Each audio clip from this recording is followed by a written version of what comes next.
des courants d'air plein la tête, souvenir de ce grand frisson qui soufflait rue des Alouettes sur la plaine de Montesson. Cette rue, on sait d'où elle part, traversant hardi le plateau, pour aller presque nulle part, parmi les ferments des chevaux.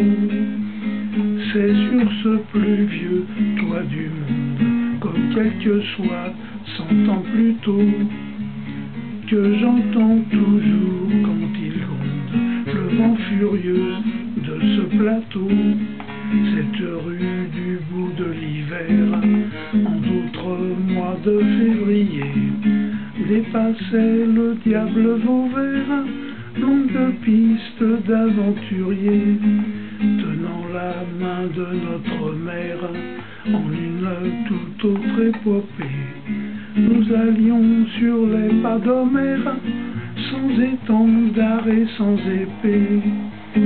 C'est sur ce plus vieux toit du monde, comme quel que soit 100 ans plus tôt, que j'entends toujours quand il gronde le vent furieux de ce plateau.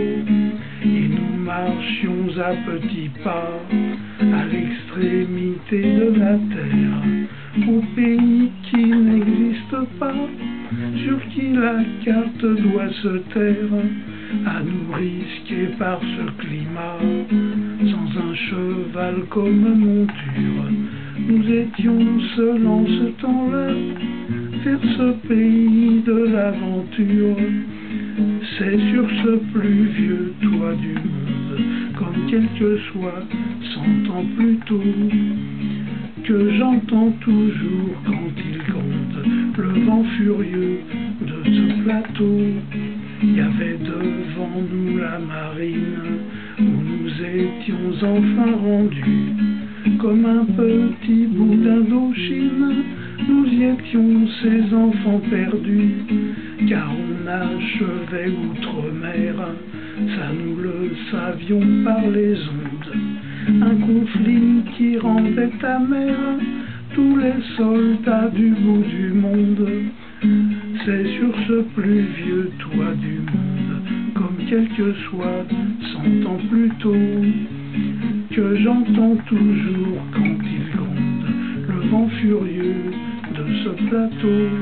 Dans notre grand livre d'histoire familiale, ce Moyen-Âge vit son déclin obligatoire. Venir et dû tourner sa page quand a disparu ce quartier. On y venait en autobus et fini le temps nous à pied. J'y faisais mes brillants débuts. C'est sur ce plus vieux toit du monde, comme quel que soit 100 ans plus tôt, que j'entends toujours quand il gronde le vent furieux de ce plateau, de ce plateau.